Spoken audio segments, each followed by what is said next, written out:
அன்பானவர்களே வணக்கம். சுக்லாம் பரதம் விஷ்ணு சசிவர்ணம் சனபுஜம் பிரசன்னவதனம் தியாயே சர்வ சாந்தே. இந்த மந்திரம் உங்களுக்கு நன்றாகவே தெரிந்திருக்கும். இந்த மார்கழி மாதத்திலே ஒவ்வொரு திருக்கோவிலும் உற்சவங்கள் ஆரம்பிக்கின்ற பொழுது இந்த மந்திரத்தை சொல்லினால் திருப்பாவை ஆகட்டும் திருவெம்பாய் ஆகட்டும் அங்கே பெம்பார்க்கு சாத்தப்படுகின்றன, அதாவது பாடப்படுகின்றன. இந்த இரண்டு தெய்வீக நூல்களும் நமது பாரத திருநாட்டின் மிக உயரிய பொக்கிஷங்களாகும். உதாரணமாக நாம் சொல்லுகின்ற பொழுது எல்லாருமே தெரிந்திருக்கிறோம். இதிகாசங்கள் என்று சொல்லுகின்ற பொழுது மகாபாரதத்தையும் ராமாயணத்தையும் தான் இதிகாசங்கள் என்று நாம் சொல்லுகிறோம். இது நன்றாக தெரிந்த பழமொழி. ஏன் இவற்றை இதிகாசம் என்று நாம் சொல்லுகிறோம்? அதை பிரித்து பார்க்க வேண்டும். எந்த ஒரு சொல்லை கேட்டாலும் நீங்கள் நன்றாக அதை பிரித்து பார்த்துதான் பொருளை தெரிந்து கொள்ள வேண்டும். ஆண்டாள் நாச்சியார் சொல்லுவார் திருப்பாவையிலே, வாயினால் பாடி மனத்தினால் சிந்திக்க என்று சொல்வார். முதலிலே பொருள் தெரிந்து கொள்ள வேண்டியது நன்றாக மனப்பாடம் செய்ய வேண்டும். நன்றாக மனதிலே பயின்ற பிறகு அவற்றை பொருள் பிரித்து தெரிந்து கொள்ள வேண்டும். அப்பொழுதுதான் அந்த சொல்லாட்சியானது மனதிலே பதியும். இப்பொழுது நான் பார்த்தமே, ஒரு ஸ்லோகம், ஒரு மந்திரம், ஒரு தியான ஸ்லோகம் எல்லோருக்கும் தெரிந்ததுதான். உங்கள் வீட்டிலே ஒரு நிகழ்ச்சியாகட்டும், ஆலய நிகழ்ச்சியாகட்டும், அதிலே நீங்கள் இந்த மந்திரத்தை கேட்டிருப்பீர்கள். யாராவது உங்களுக்கு இந்த பொருளை சொல்லியிருக்கிறார்களா? தெரிந்து கொள்ள வேண்டாமா? ஒரு பொருளை தெரிந்தாலே மனதிலே பதியும். நாம் சொல்லுவேன் பாருங்கள். அந்த மந்திரத்தை பிரித்து பிரித்து பொருள் சொல்ல வேண்டும். சுக்லாம் பரதரம், இது விநாயகர் பெருமானை பற்றிய மூல மந்திரம். சுக்லாம் பரதம் என்றால் விநாயகர் பெருமானுக்கு இடைப்பட்ட வெள்ளை ஆலயத்தை அணிவிக்க வேண்டும்.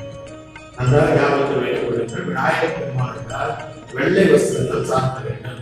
அதைத்தான் முதலில் சொல்வது சுக்லாம் பரதரம், வெள்ளையான நிற ஆலயம் இருக்கிறது. விஷ்ணு எங்கும் வியாபித்திருக்கிறவர். மூன்று பெரிய தெய்வங்கள் இருக்கிறார்கள், பிரம்மா விஷ்ணு சிவன் என்று. அதிலே சொல்லுகின்ற விஷ்ணு வேறு, இங்கே சொல்லப்படுகிற விஷ்ணு என்பதற்கு வேறு அர்த்தம். விஷ்ணு என்றால் எங்கும் வியாபித்திருக்கிறது. விநாயகர் பெருமானை குளக்கரையிலே பார்க்கலாம், உச்சத்திலே பார்க்கலாம், வீட்டிலே பார்க்கலாம், ஆலயங்களிலே பார்க்கலாம், எங்கு பார்த்தாலும் பார்க்கலாம் என்பதை விஷ்ணு என்று அடுத்த வார்த்தையாக சொன்னார்கள். எங்கும் வியாபித்திருக்கின்றது. அடுத்த வார்த்தை பாருங்கள், இவர் கருப்பும் இல்லை நீளமும் இல்லை, இரண்டும் கலந்த நிறத்தை உடையவர். சசிவர்ணம் என்று சொன்னார்கள், அதாவது சந்திரனை போன்ற நிறமுடையவை என்று சொல்லியிருக்கிறார். பிறகு சதுர்புஜம், சதுர் என்றால் நான்கு, யஜுர் சாமம் அதர்மணம் என்று நான்கு வேதங்கள் இருக்கின்றன. அதே போல விநாயகர் பெருமானுக்கு நான்கு கரங்கள் இருக்கிறார்கள் சொல்கிறார்கள். சதுர்புஜம். பிரசன்னவதனம், இதுதான் முக்கியமான வார்த்தை. பிரசன்னவதனம் என்றால் யானை முகம் உள்ளவனே. பிரசன்னவதனம் தியாயே, உன்னை நான் வணங்குகின்றேன், தியானிக்கின்றேன். எதற்காக? சர்வ விக்னோப சாமியே, நாங்கள் செய்கின்ற இந்த அருமையான ஒரு நிகழ்வு எந்தவித விக்னங்களும் எந்தவித இடையூறும் இல்லாமல் நிறைவேற்றி தர வேண்டும் என்று சர்வ விக்னோப சாமியே உன்னை வணங்குகிறேன் என்று நான் பாருங்கள். அருமையான ஒரு விளக்கமுடைய இந்த ஸ்லோகத்திற்கு ஸ்லோகம் மட்டும்தான் சொல்ல வேண்டிய விளக்கத்தையும் நாம் தெரிந்து கொள்ள வேண்டாம். இப்போது உங்களுக்கு நன்றாக தெரிஞ்சுள்ளோம். விநாயகர் பெருமானுக்கு வெள்ளை ஆடையை அணிவிக்க வேண்டும். இன்னும் வியாபித்திருக்கிறவர், சந்திரனை கொண்டு நிரப்புதவர், ஞானி குலம் உள்ளவர். அவர் எல்லா விதமான இடையூறுகளை போக்கப்பட்டவர். அதே போலத்தான் இந்த நிகழ்வும் நமக்கு முதல்வாக இந்த விநாயகர் பெருமானை போற்றி துதித்து இந்த மார்கழி மாதத்தை பற்றிய சிறப்புகளை நாம் பார்க்க இருக்கின்றோம். மார்கழி என்று சொல்லுகின்ற பொழுது நாம் ஞாபகத்துக்கு வர வேண்டும். திருப்பாவையும் திருவெம்பாவையும் தான் நமது ஞாபகத்திற்கு வர வேண்டும். இது இல்லாமல் மார்கழி மாதமே இல்லை. திருப்பாவை என்பது ஆண்டாள் நாச்சியார் பாடியது, 30 பாடல்களை உடையது. திருவெம்பாவை என்பது மாணிக்க வாசகர் பாடியது, அது 20 பாசுரங்களை உடையது. நான் சொல்லுகிற வார்த்தையை கவனிக்கிறேன். பாடல்கள் என்று சொல்வதை விட பாசுரங்கள் என்று சொல்லத்தான் வேண்டும். ஏன் பாசுரங்கள் என்று சொல்ல வேண்டும்? ஒரு பசு இருக்கிறது. பசுவானது கண்டை நினைத்த உடனே, தன்னுடைய குழந்தைய உடனே அதன் மடியிலிருந்து பாலானது சுரக்கும், பெருக்கெடுக்கும். அதுபோல இந்த 12 ஆழ்வார்கள் வைணவத்திலே இருக்கிறார்களே, இந்த 12 ஆழ்வார்களும் சைவத்திலே இருக்கிறார்களே 63 நாயன்மார்கள், இவர்கள் இறைவனை பற்றி நினைத்த உடனே அவர்கள் மனதிலிருந்து இந்த பாடல்கள் பெருகி எடுக்கின்றன, பிரவாதமாக வெளியேறுகின்றன. தாய்ப்பசுமாருடைய கண்ணை நினைத்தவுடனே எப்படி பாட்டு பெற்று வந்ததோ அதுபோல இவர்கள் இறைவனை நினைத்த மாத்திரத்திலேயே இந்த பாடல்கள் பிறந்ததாலே அது பால் சொன்னது, இங்கே பாடல்கள் சொன்னது. எனவே தான் இந்த தெய்வீக பாடல்களை சொல்கின்ற பொழுது பாசுரங்கள் என்றால் சொல்ல வேண்டும். அந்த வயதை பார்க்கின்ற பொழுது திருப்பாவையில் 30 பாசுரங்கள் இருக்கின்றன. திருவண்ணாமலையில் இருக்கிற ஈசனாகிய சிவபெருமானை பற்றி மாணிக்க வாசகர் பாடியாக அந்த பாடல்கள் 20 பாசுரங்கள் இருக்கின்றன. அந்த திருப்பாவை என்பது எல்லாம் நல்ல கண்ணன பெருமானையும் போற்றி பரவி பாடியது. அதே போல திருவண்ணாமலையில் இருக்கின்ற சக்தியை வியந்து பாடியது திருவெம்பாவை. இங்கே பாருங்கள், அங்கே ஆணுக்கு ஒரு நோன்பு, இங்கே பெண்ணுக்கு ஒரு நோன்பு. நோன்பு என்று சொன்னாலே நன்றாக இந்த சொல் தெரிந்திருக்கும். நோன்பு என்பது நோன்பு என்று பிரதமாகும். எதற்காக? உடல் நலமாக இருக்க வேண்டும் என்பதற்காக இறைவனுடைய திருப்பெயராலே அவனை நினைத்து ஜபிக்க வேண்டும் என்பதற்காக இந்த நோன்பு என்பதை வைத்தார்கள். உதாரணமாக பாருங்கள், ஒரு 8 எழுத்து மந்திரம் என்று வைணவத்தை சொல்வார்கள், பஞ்சாட்சரம் என்று சொல்லி சைவத்தை சொல்வார்கள். 8 எழுத்து மந்திரம் என்னவென்று தெரியுமா? அவர்களுக்கு நன்றாக ஞாபகப்படுத்துவார்கள். ஓம் ந மோ நா ரா ய நா ய என்று 8 எழுத்துக்களை சொல்ல வேண்டும். ந ம சி வா ய பஞ்சாட்சரம் 5 எழுத்துக்களை சொல்ல வேண்டும். இப்படி எழுத்துக்கள் முழுமையாக சொல்லுகின்ற பொழுதுதான் அந்த மந்திரங்கள் நமக்கு பலனை அளிக்கும்.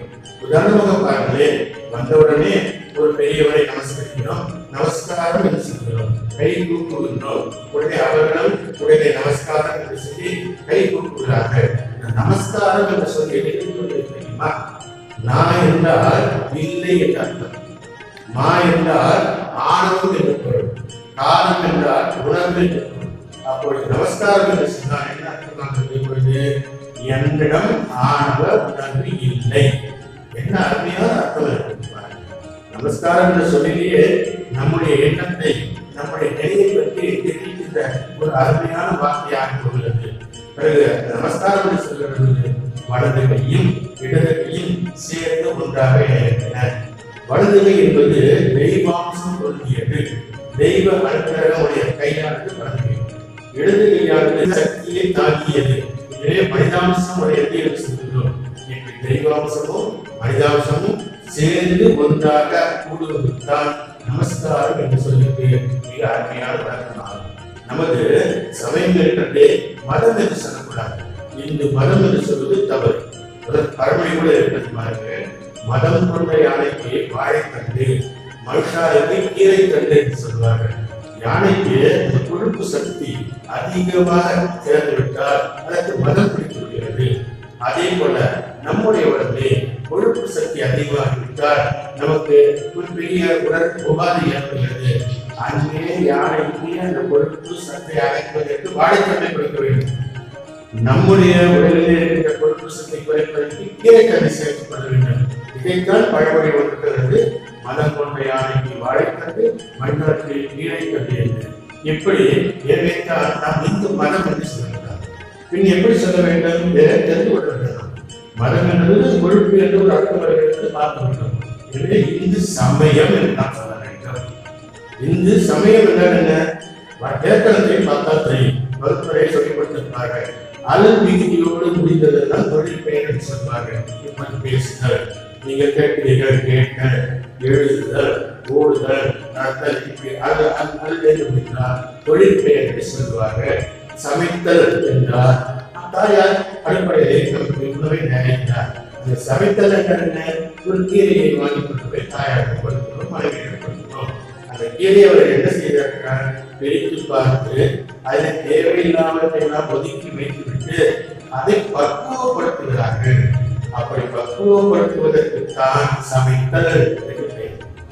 அப்போது நம்முடைய இந்து சமையல் என்று சொல்லுமே, தாயார் எப்படி பக்குவப்படுத்துகிறார் உணவை, அதுபோல நம்முடைய 12 ஆழ்வார்களும் 63 நாயன்மார்களும் நம்முடைய மாநில வாழ்க்கையை பக்குவப்படுத்தினார்கள். நினைத்தால் இந்து சமயம் என்று சொல்ல, மதம் என்று சொல்ல. சமயத்தை சார்ந்த கருத்துக்கள் நிறைய இருக்கின்றன. நாம் பழமொழி வாயிலாக பார்க்கிற பொழுதும் சரி, அறிவியல் மூலமாக பார்க்கின்ற பொழுது நமது இந்து சமயம் அறிவியல் பூர்வமானது என்பது ஆராய்ச்சியாளர்கள் நிரூபித்திருக்கிறார்கள்.